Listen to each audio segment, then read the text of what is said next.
parler pendant que nous l'adorons. Alléluia. Vous savez, c'est au cours de l'adoration que Dieu parle. C'est au cours de l'adoration que Dieu te donne des précisions concernant certaines choses pour lesquelles tu dois vraiment te lever dans ta vie. Amen.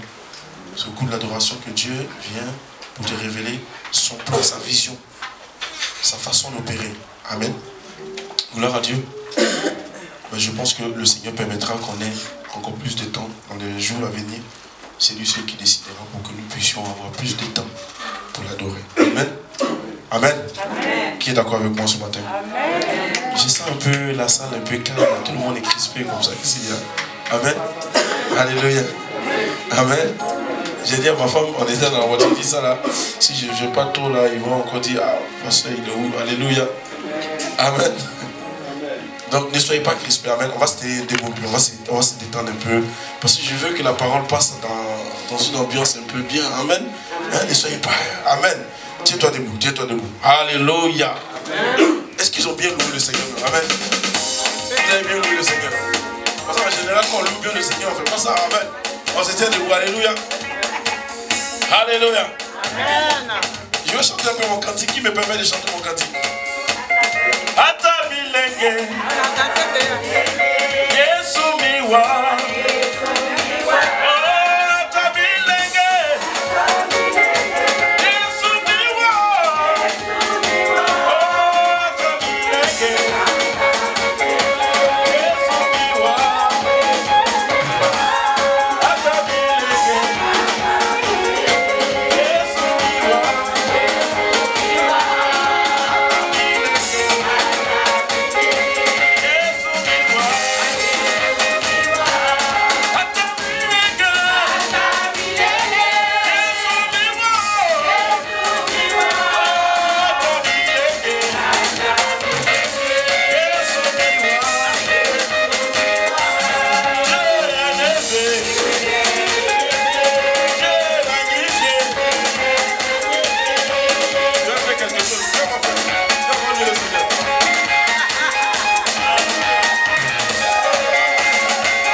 ici, au moins tu sais que tu es venu à l'église. Alléluia. Mais imaginez-vous quelqu'un qui est venu à l'église, il est assis comme ça. Jusqu'à le culte fini, il est comme ça. Et puis après, ça va. Frère, qu'est-ce qu'il y a? Parce que si on te croit dans la rue, on te demande, tu es venu à l'église, bah, dis-nous un peu. Il y a au moins quelque chose qui doit te marquer. Tu dis non, à l'église aujourd'hui, on a loué le Seigneur. Voilà. À l'église aujourd'hui, on a écouté la parole de Dieu. Voilà. Mais ne viens pas dans la tristesse et puis repartir. Amen. Amen. Laisse un peu tomber les problèmes là. On sait que les problèmes, ils sont là. Ils ne vont jamais finir. Dis à quelqu'un, ils ne vont jamais finir. Alléluia. Alléluia. Parce que laisse-moi te dire une chose. Les problèmes ne veulent pas dire que tu es malheureux. Alléluia. Les problèmes expliquent simplement la présence du diable dans la vie dans laquelle nous vivons. C'est tout. La Bible déclare que le diable ne te laissera jamais tomber. Amen. Si chacun de nous pouvait avoir la foi que ce gars-là a, je pense qu'on allait... Amen. Lui, il persévère, il est toujours prêt. Frère, il ne se décourage jamais. C'est pourquoi dans mes débuts de conversion, j'ai un truc que je n'aimais pas. Où on finit de dire, Satan, nous brisons les liens. Nous disons, ouais, c'est vrai, briser les liens, c'est important. Mais après, je te foudroie. On foudroie le gars, il est là. On le découpe, il est là. On fait tout, il est là. Frère, il y a une soeur que ce gars-là, c'est son ministère. Il sera toujours là. Il sera toujours là. Maintenant, ce qui toi t'importe et ce qui m'importe, toi et moi, c'est que nous devons avancer avec le Seigneur, c'est tout. Amen. Amen. Alléluia. Amen. La facture, tu te fais peur, là, ce n'est pas la première, ce n'est pas la dernière. Donc, ça veut dire quoi? Il en aura, et peut-être même qu'il n'en aura pas. Donc, si tu commences à te focaliser là-dessus, tu vas échouer. Amen. Alléluia. Gloire à Dieu. Quand nous franchissons là, considérons que nous sommes dans le royaume de Dieu. Amen. Amen. Amen. Amen. Dis à quelqu'un, le thème a commencé. Alléluia. Quand nous franchissons le seuil qui est là, considérons que nous sommes dans le royaume de notre Père. Amen. On ne peut rentrer, et dis-moi, est-ce que quand tu vas voir, le jour où on dit que Sarkozy t'accueille, ou bien on va appeler Sarkozy, on va prendre un président ou une grande personnalité, mais de l'Afrique qu'on connaît bien, alléluia. Bon, on va prendre celui que nous connaissons là, Alassane ou bien, je sais pas. Bon, peu importe. Amen. Mais on dit le président te reçoit aujourd'hui. Dis-moi, si tu rentres dans le palais présidentiel et que tu te souviens encore de certaines choses que tu as laissées à la maison, c'est que toi, on doit faire. C'est pas une cure d'âme. C'est pas une cure d'âme, mais on doit valider ton passeport pour que tu restes avec le diable. C'est-à-dire qu'on ne peut plus avoir besoin de toi. Alléluia. Parce que tu ne peux pas être en face d'un président et penser encore aux détails. Ta pensée, ton esprit est près de lui pour dire, parce que tu sais que non, là, si on ne fait pas attention, dis à quelqu'un, mon tchéké va sortir là. Amen, dis à quelqu'un, mon tchéké va sortir. En général, c'est ce qu'on fait quand on va voir une grande personnalité. On oublie tout. On se demande, mais comment il va nous recevoir? Qu'est-ce qui va m'étonner? On ne sait jamais. Même souvent, ta pensée, ton esprit envie certaines choses. Et c'est pour qu'il me donne même 15 000 €, on ne sait jamais. Alléluia. Mais là, ce qui est dangereux, c'est que lorsque nous venons dans la maison de Dieu, nous ne pensons pas pareil. C'est une grosse erreur. Et regarde, ce matin, j'étais en train de... Moi et ma femme, on parlait qui nous pince un tout petit peu. On a parlé de ça brièvement. Mais dans la voiture, j'ai dit à ma femme, si je rentre à l'église, c'est dans le palais du Père. Donc je lui demanderai ça encore ce matin. Amen. Je suis convaincu qu'il va donner. Alléluia. Amen. Alléluia. Amen. Alléluia. Amen. On dit le lieu de prière, le lieu d'ensemblement pour que tous les saints se réunissent et adorent le seul Dieu. C'est le moment. Mais pourquoi penses-tu encore à ce qui est dehors, à tes problèmes que tu as laissés à la maison, aux discussions que tu as laissées à la maison? Alléluia. Amen. Est-ce que quelqu'un comprend ce matin ce que je dis? Amen. Alléluia. Amen. Qui veut écouter la parole ce matin avec moi? Est-ce que vous savez que la parole peut t'amener ce matin à changer carrément de vie et devenir une autre personne? Amen.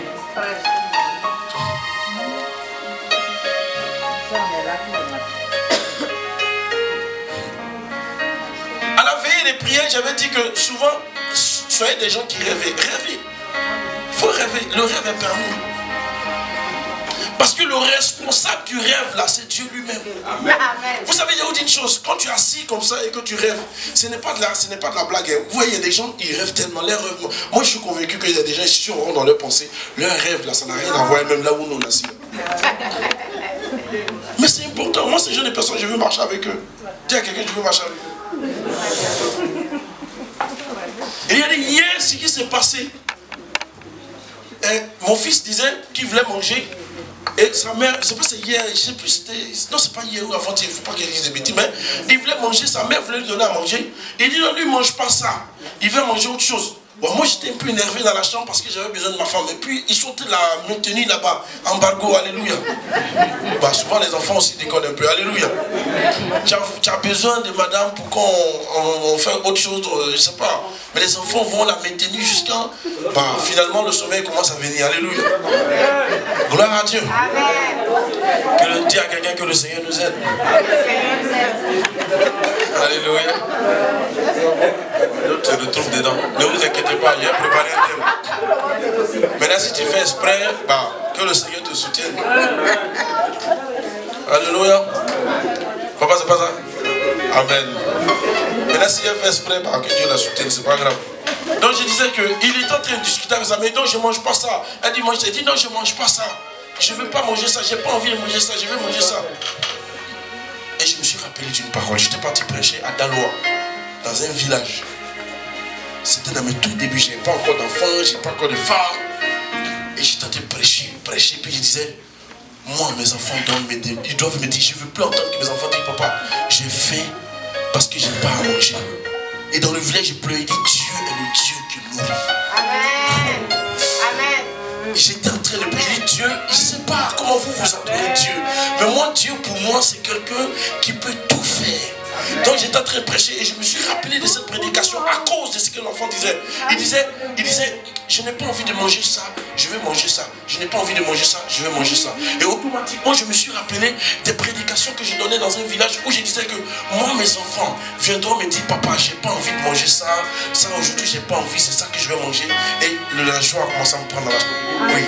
C'est ce que j'avais prononcé quand je prêchais dans un village des Dalois.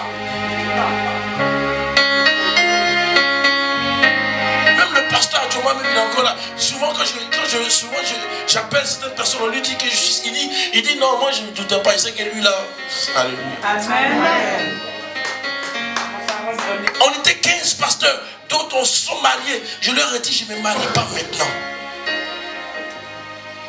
Frère, il y a des choses pour lesquelles Dieu ne vient pas simplement te dire, je vais te donner une révélation. Non, on voit que le pays est chaud.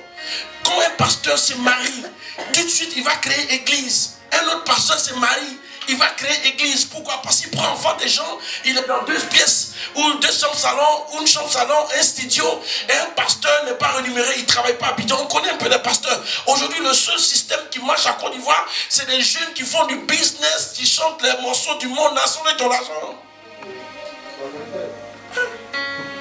Le pasteur, tu es dans une église, on te force, marie-toi. Est-ce que Dieu t'a dit? Écoutez, Dieu ne va pas venir te donner la révélation pour dire non, regarde. Bah, tu sais, si tu te maries, on va... Non, il y a des choses pour lesquelles Dieu nous a donné l'intelligence pour réfléchir. Moi, je leur ai dit, je ne me marie pas. On était 15, j'ai dit, je ne me marie pas. Pour le moment, je ne me marie pas. L'église qui m'ont confié à nous, quoi, j'ai commencé à faire l'œuvre des cellules. L'œuvre a commencé à grandir. Il y a une vieille photo, je vais vous la montrer ici, vous allez voir. Le jour où on fait une projection, je vais vous montrer. Une vieille photo en très jeune, mon pantalon, même quand j'ai l'air, puis il me regarde, il dit, alléluia. J'ai dit, Seigneur. L'œuvre a commencé à monter, on a eu du monde. Vous savez, au pays, il y a une certaine sensibilité de l'esprit que les gens ont pour vite accepter le Seigneur. Mais ici en France, ce qui nous fait défaut, c'est qu'on se suffit.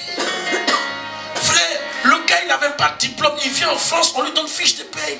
Le gars, il ne s'est même pas fait de... Mais il vient en France, il a carte bleue. Si tu ne fais pas attention, l'esprit est derrière. C'est ça qui nous fatigue ici.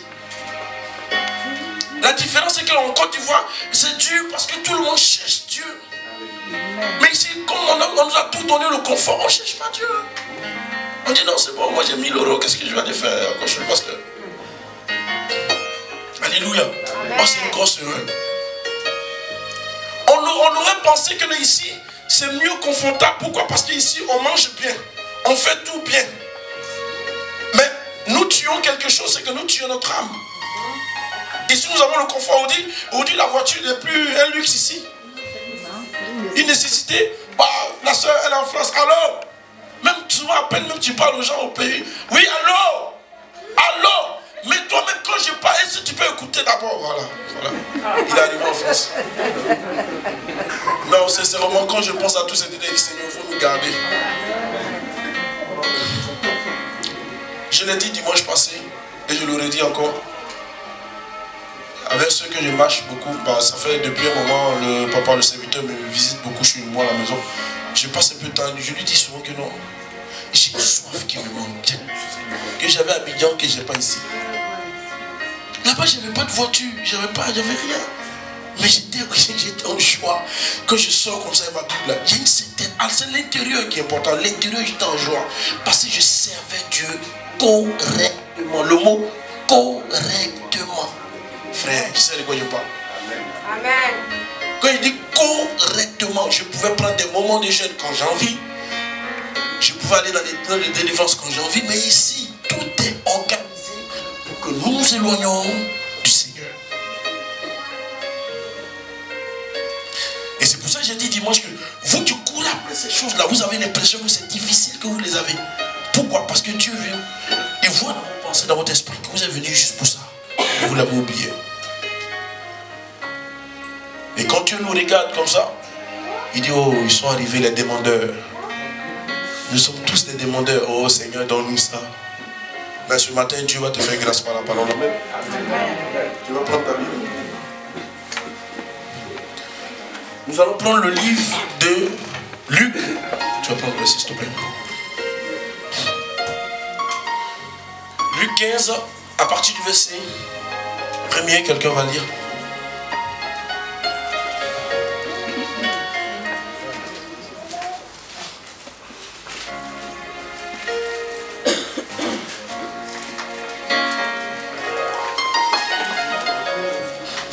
On a encore pratiquement presque, on peut dire 1 heure pour maximiser le temps pour écouter la parole. Amen.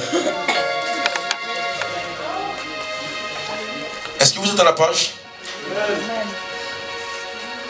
C'est pas grave, tu peux le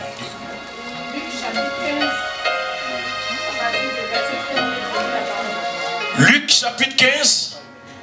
Est-ce qu'on peut mettre son micro s'il vous plaît? Luc chapitre 15. À partir du verset 19, est-ce que quelqu'un est à la page? Vous êtes à la page? À partir du verset 1er, autant que moi. Je suis vite descendu. Amen. À partir du verset 1er, nous allons lire la parole du Seigneur et comprendre quelque chose. Dieu veut nous partager un message ce matin. Un message qui va nous faire du bien. Moi particulièrement, qui m'a déjà fait du bien. Amen. Amen. Amen.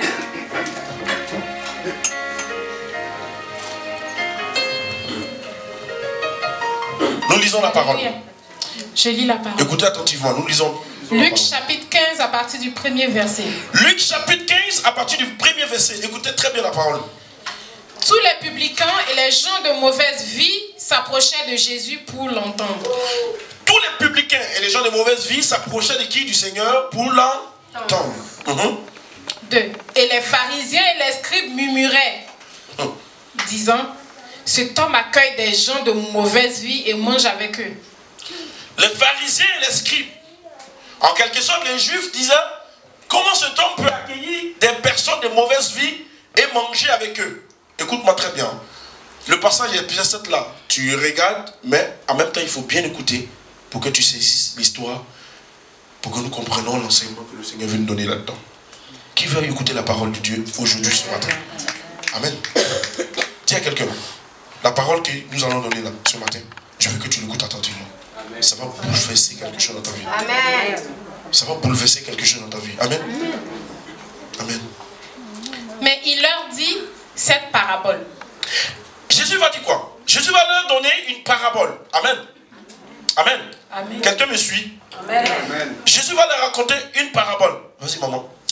Quel homme d'entre vous, s'il a 100 brebis et qu'il en perd une, ne laisse les 99 autres dans le désert pour aller après celle qui est perdue, jusqu'à ce qu'il la retrouve? Oui. Lorsqu'il l'a retrouvée, il la met avec joie sur ses épaules et de retour à la maison, il appelle ses amis et ses voisins et leur dit: réjouissez-vous avec moi car j'ai retrouvé ma brebis qui était perdue. Donc, Jésus raconte une parabole. Il dit, si, dites-moi, si l'un d'entre vous avait plusieurs brebis, amen, quelqu'un me suit? Amen. Plusieurs brebis, et qu'il perd une brebis, une seule, qui part, c'est celui qui va aller à la recherche de cette brebis qui est perdue. Et lorsqu'il la retrouve et qu'il revient à la maison, il organisera une fête pour dire merci. Et il dit à ses amis, venez, on va manger parce que ma brebis était perdue. Elle est revenue à la vie.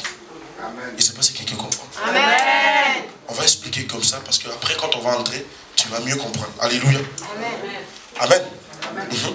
De même, je vous le dis, il y aura plus de joie dans le ciel pour un seul pécheur qui se repent que pour 99 justes qui n'ont pas besoin de repentance. Voilà. Vous voyez, Jésus donne en même temps la parabole et il revient physiquement, il les attaque maintenant. Alléluia. Il parle à ces personnes de mauvaise vie qui étaient en train de l'écouter et qui ont toujours pris le temps de l'écouter. Parce qu'il est important de prendre son temps d'écouter le Seigneur. Alléluia.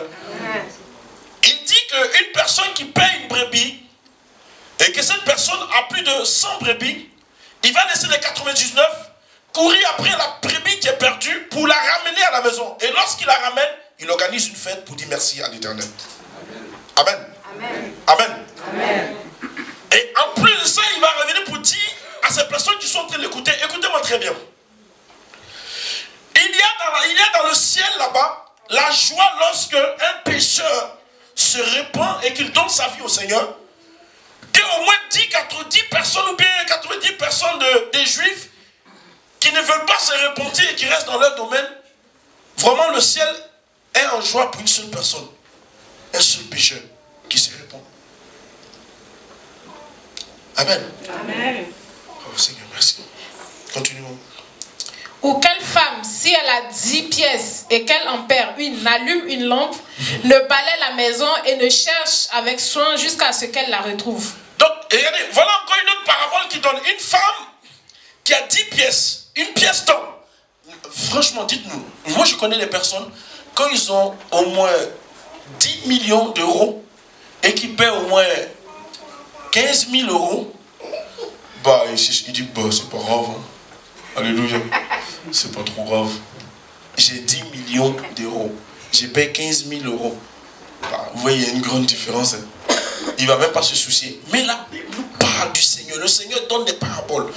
Pour dire que Dieu n'a pas la même façon de voir que nous. Dieu dit, une femme, elle avait 10 pièces. Il y a une pièce qui est tombée. Les 9 pièces sont dans sa main. Elle allume la lampe, prend un balai, balayer toute la maison pour retrouver la pièce qui est tombée.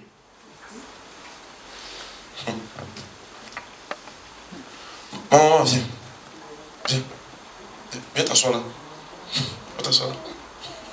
Voilà, assois-toi près de ton mari. Voilà. Amen. Alléluia. Alléluia. Amen. Donc la lampe c'était, amen. La lampe a allumé, cherchant la pièce qui est tombée, balayant toute la maison. Elle pouvait se contenter de 9 pièces. Pour dire, les 9 pièces sont là, je n'ai pas besoin de retrouver cette pièce qui est tombée. Mais Jésus donne la parabole pour dire, la dame allume la lampe, elle prend un balai, elle balaye toute la maison, elle récupère la pièce qui est tombée. Oh, frère, Jésus parle à des personnes qui l'écoutent, mais qui ne comprennent pas la révélation qu'il veut apporter. Jésus parle à des personnes qui l'écoutent, mais qui ne comprennent pas le sens de son message. Ce matin, c'est bien beau. Tu aimes le Seigneur. Tu as pris ton temps, tu t'es lavé, tu t'es habillé. Je vais aller voir. Je vais aller dans cette église. Je vais aujourd'hui écouter la voix de Dieu, mais je te demande pardon. Je t'en supplie, bien-aimé. Ce message quand tu vas le prendre, ne le laisse pas dehors, va avec. Parce qu'il y a un message fort que nous allons partager tout à l'heure. Je vous en supplie, gardez-le. Si nous lisons la Bible de façon littéraire, nous ne comprendrons jamais. Mais si nous lisons la Bible avec l'œil spirituel, avec l'entendement spirituel, parce que la Bible déclare que Dieu fait grâce à qui il veut pour comprendre ses Écritures. Hier, j'étais encore épaté, j'ai dit à ma femme, regarde, le Seigneur ouvre mon esprit.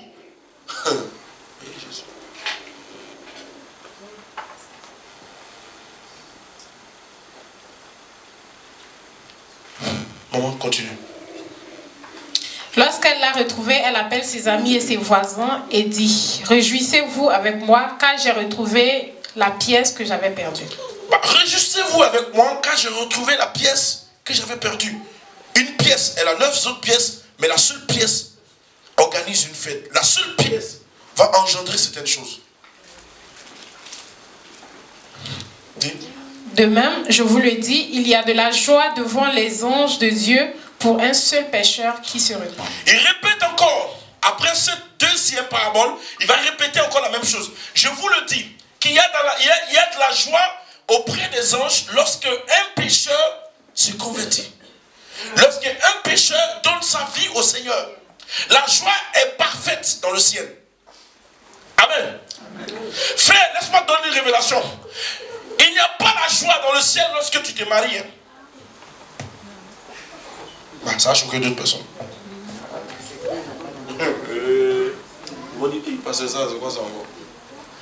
Il n'y a pas la joie dans le ciel lorsque tu te maries. Est-ce que quelqu'un comprend? Regardez-moi ici. Il n'y a pas la joie lorsque Dieu t'a permis à ce que tu sois directeur d'une société. Non. Il n'y a pas la joie lorsque Dieu te donne l'occasion d'avoir des enfants. Le ciel n'a pas besoin de ces choses-là, bien-aimés. Parce que laissez-moi vous dire une chose. Un enfant ou des enfants dans une famille, dans un couple, a 90% de chances d'avoir une vie spirituelle correcte. Paul dit, je préfère être seul parce que je sais que lorsque je me marierai, je serai obligé de m'occuper de ma femme et de mes enfants. Je n'aurai pas le temps pour le Seigneur. Amen. Être directeur dans une société, c'est bien beau de façon charnelle. Tes parents sont contents, tes enfants sont contents, ta femme est contente parce que le salaire a monté. Mais le royaume est attristé. Pourquoi? Parce que nous regardons le chronomètre de ta vie spirituelle. Comment elle sera? Elle basculera ou elle va rester de façon statique? Amen. Quand tu es directeur d'une société, laisse-moi te dire une chose. Ce sont tes parents qui sont contents, mais le ciel est un peu attristé. Amen. Quand tu deviens PDG, tous les biens que tu obtiens sur la terre des vivants, le Seigneur te regarde et son cœur est inquiet. Il dit, est-ce qu'il gardera encore la pente ou il changera? C'est pour cela que la Bible précise que le ciel, la joie qu'il y a à l'intérieur de là-bas, c'est que lorsqu'une personne se convertit, lorsqu'une personne change de vie, il devient une autre personne. Oui, le royaume en joie. Parce que la pièce qu'on avait perdue, on l'a cherchée, on l'a retrouvée. Donc organisons une fête. Waouh! Dis à quelqu'un, il arrive petit à petit. Alléluia! J'ai dit, ma fille, ce que je suis en train de te dire là, c'est tellement vrai. Alléluia. Le jour de mariage, quand on célèbre les mariages, je vous dis une chose. Le Seigneur dit, je vois un peu l'image, mais le Seigneur dit, bah, d'accord. On va voir comment aujourd'hui Alice va se comporter. Le ciel dit, hey, d'accord. Bah, Alice est mariée. Les anges disent, ouais, père, elle s'est mariée. Bah, on fait comment? On va voir, d'accord. Ils prennent les cahiers et puis ils commencent à te noter. On va voir. Les gars, tu les regardes comme ça. Lorsque nous allons constater dans le foyer d'Alice en train de vénérer son mari, et le Seigneur